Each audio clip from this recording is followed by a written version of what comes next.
Hi, I'm Andy, and for some time I've been looking for a way to make poached eggs, but with minimum mess.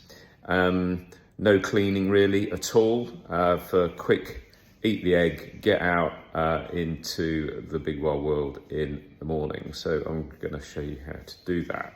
So first up, get the pan. I'm cheating here because we've got one of these clever things.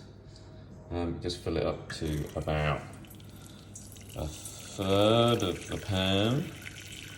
Obviously you can use a kettle or some other method. You can even boil the pan if you want, but you don't want to be using boiling water for this.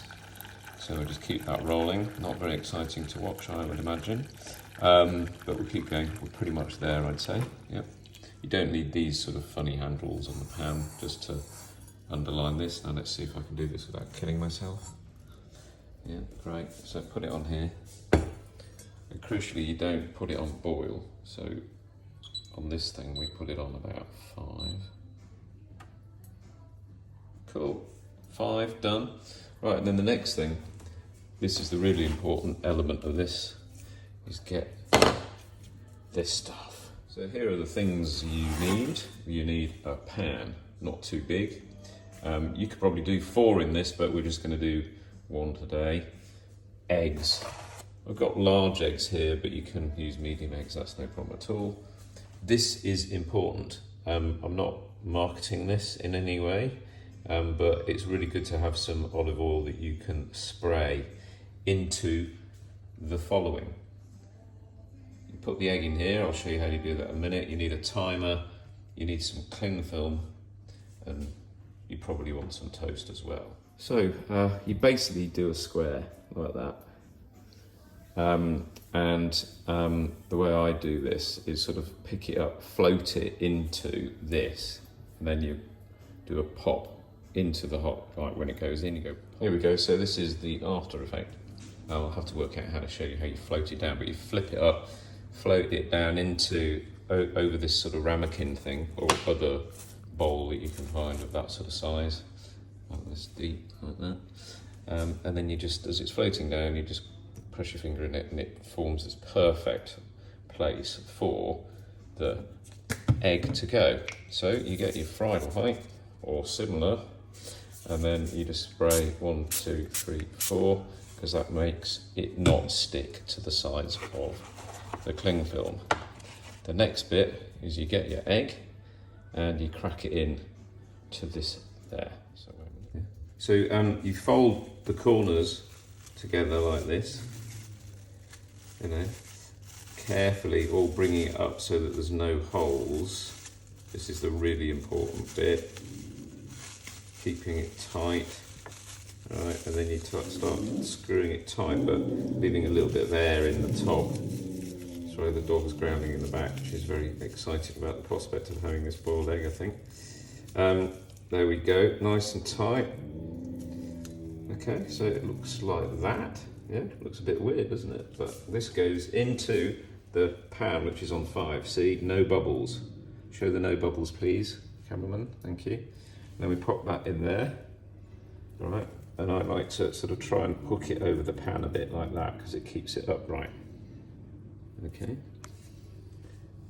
And then we put it on timer for 5 minutes. If it's come out of the fridge, you might want to just do it for 5 minutes and 30, but that should do it. And it'll depend on the temperature of your water, so do a few tests. But we'll come back in a minute and show you what it looks like, but I can assure you it's tasty. Okay, so we're near the end of the 5 minutes. What I've done is I've gone a little mad, and what I'm doing is I'm sort of combining poached egg and soldiers, not shoulders. So got a piece of sourdough, cut it into these bits, buttered the bits at the end, but I'm not buttering this bit, but you can. And you can just use any bread that you like, toasted, not toasted, any type, on a bun, who cares, doesn't matter. You can eat it on its own, or eat it with some avocado, which seems to be all the rage at the moment. So hold on, how are we doing? 28 seconds. So going back to the olive oil, you can just put olive oil into the cling film in the ramekin, and you can use one of those brush things. But this honestly is the easiest thing. It's lasted about 2 months so far, and I'm using it every single day. So we've got 6 seconds left. Right, that's good. So now what we do? Now what we do is we pick this up. Be careful not to burn your hands on the side of the pan, but it's not hot, this bit. And there you'll see it's transformed into this strange looking white blob, which I can assure you looks a lot better when it comes out of here. Right, so drop that. We don't want lots of water swimming around on your toast.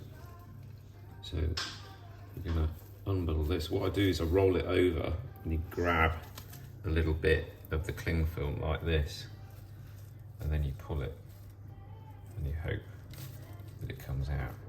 You roll it onto the toast like that, and oh my God, isn't that amazing?